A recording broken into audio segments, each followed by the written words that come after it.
Welcome to the Bible in 1 Year with Melissa Sykes. Today is February 5th. Celebrating the Passover annually would remind Israel that God always keeps promises made to previous generations, that no oppressor is bigger than God, and that God judges Israel's enemies. Who God is for Israel in the Passover, He would always be for them. Joseph's bones similarly testify to God's faithfulness. God's presence with His people is evidenced in a pillar of fire by night and a pillar of cloud by day. The Egyptians quickly assemble their army and trap a panicking Israel at the Red Sea.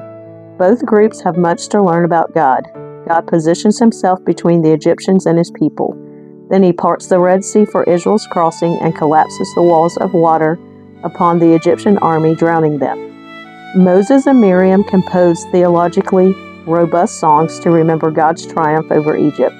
Israel quickly forgets God's wondrous care, however, when they come to the bitter waters of Marah. Future generations marvel at God's provision and Israel's shocking unbelief. Dedication of the firstborn, Exodus chapter 13, verses 1 through 16, around 1446 or 1280 BC. Then the Lord said to Moses, "Dedicate to me every firstborn among the Israelites.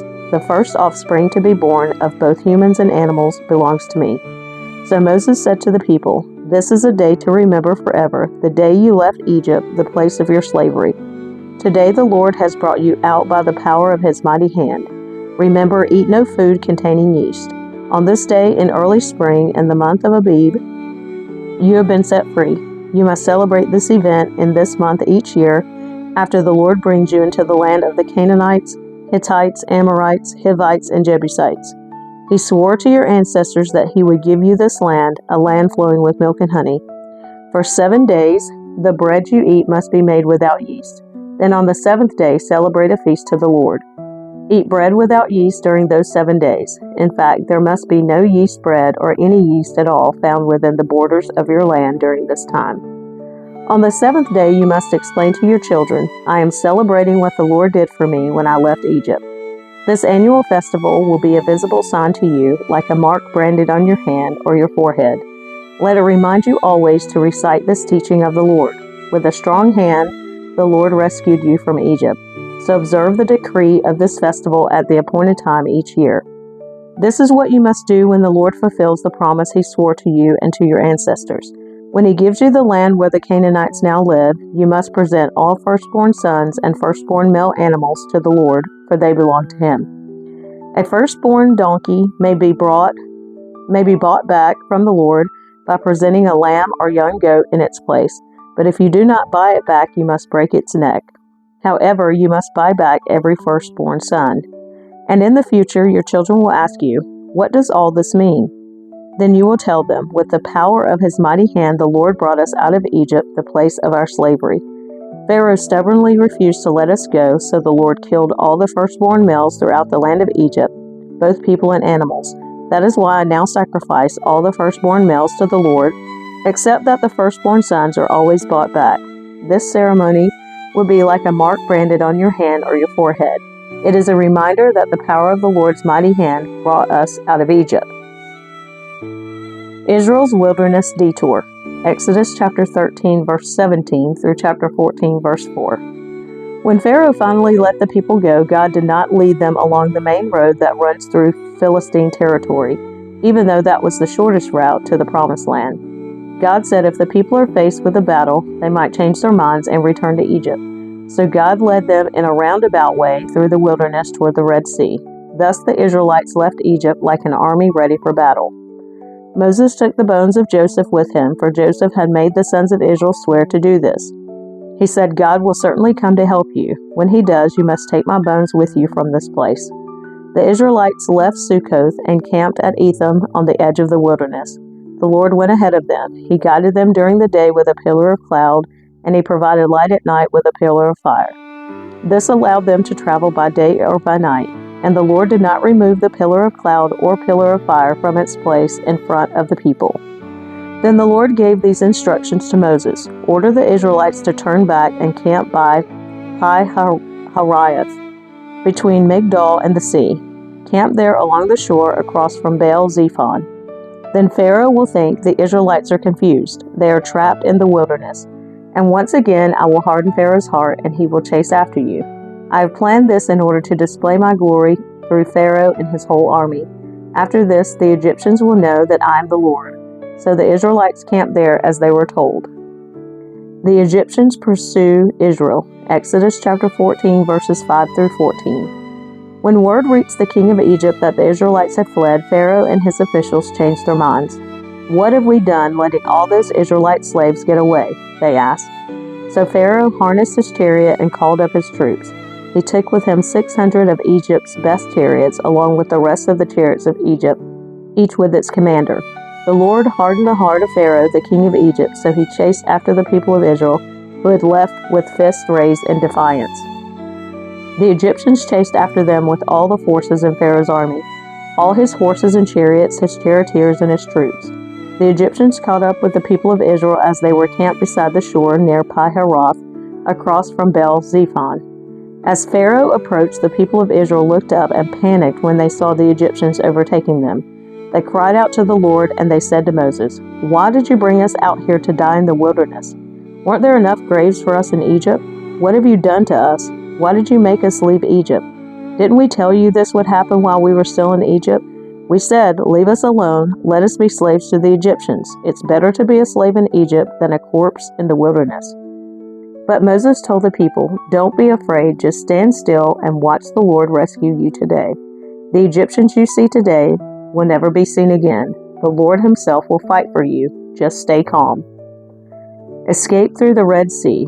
Exodus chapter 14, verses 15 through 31. Then the Lord said to Moses, "Why are you crying out to me? Tell the people to get moving. Pick up your staff and raise your hand over the sea. Divide the water so the Israelites can walk through the middle of the sea on dry ground. And I will harden the hearts of the Egyptians, and they will charge in after the Israelites. My great glory will be displayed through Pharaoh and his troops, his chariots, and his charioteers. When my glory is displayed through them, all Egypt will see my glory and know that I am the Lord." Then the angel of God, who had been leading the people of Israel, moved to the rear of the camp. The pillar of cloud also moved from the front and stood behind them. The cloud settled between the Egyptian and Israelite camps. As darkness fell, the cloud turned to fire, lighting up the night. But the Egyptians and Israelites did not approach each other all night. Then Moses raised his hand over the sea, and the Lord opened up a path through the water with a strong east wind. The wind blew all that night, turning the seabed into dry land. So the people of Israel walked through the middle of the sea on dry ground with walls of water on each side. Then the Egyptians, all of Pharaoh's horses, chariots, and charioteers, chased them into the middle of the sea. But just before dawn, the Lord looked down on the Egyptian army from the pillar of fire and cloud, and he threw their forces into total confusion. He twisted their chariot wheels, making their chariots difficult to drive. "Let's get out of here, away from these Israelites," the Egyptians shouted. "The Lord is fighting for them against Egypt." When all the Israelites had reached the other side, the Lord said to Moses, "Raise your hand over the sea again. Then the waters will rush back and cover the Egyptians and their chariots and charioteers." So as the sun began to rise, Moses raised his hand over the sea, and the water rushed back into its usual place. The Egyptians tried to escape, but the Lord swept them into the sea. Then the waters returned and covered all the chariots and charioteers, the entire army of Pharaoh. Of all the Egyptians who had chased the Israelites into the sea, not a single one survived. But the people of Israel had walked through the middle of the sea on dry ground as the water stood up like a wall on both sides. That is how the Lord rescued Israel from the hand of the Egyptians that day. And the Israelites saw the bodies of the Egyptians washed up on the shore. When the people of Israel saw the mighty power that the Lord had unleashed against the Egyptians, they were filled with awe before him. They put their faith in the Lord and in his servant Moses. A Song of Deliverance. Exodus chapter 15, verses 1 through 21. Then Moses and the people of Israel sang this song to the Lord. "I will sing to the Lord, for he has triumphed gloriously. He has hurled both horse and rider into the sea. The Lord is my strength and my song. He has given me victory. This is my God, and I will praise him, my father's God, and I will exalt him. The Lord is a warrior. Yahweh is his name. Pharaoh's chariots and army he has hurled into the sea. The finest of Pharaoh's officers are drowned in the Red Sea. The deep waters gushed over them. They sank to the bottom like a stone. Your right hand, O Lord, is glorious in power. Your right hand, O Lord, smashes the enemy. In the greatness of your majesty, you overthrow those who rise against you. You unleash your blazing fury, it consumes them like straw. At the blast of your breath, the waters piled up. The surging waters stood straight like a wall. In the heart of the sea, the deep waters became hard. The enemy boasted, I will chase them and catch up with them. I will plunder them and consume them. I will flash my sword, my powerful hand will destroy them. But you blew with your breath, and the sea covered them. They sank like lead in the mighty waters. Who is like you among the gods, O Lord, glorious in holiness, awesome in splendor, performing great wonders? You raised your right hand, and the earth swallowed our enemies. With your unfailing love, you led the people you have redeemed. In your might, you guide them to your sacred home. The people hear and tremble. Anguish grips those who live in Philistia. The leaders of Edom are terrified. The nobles of Moab tremble.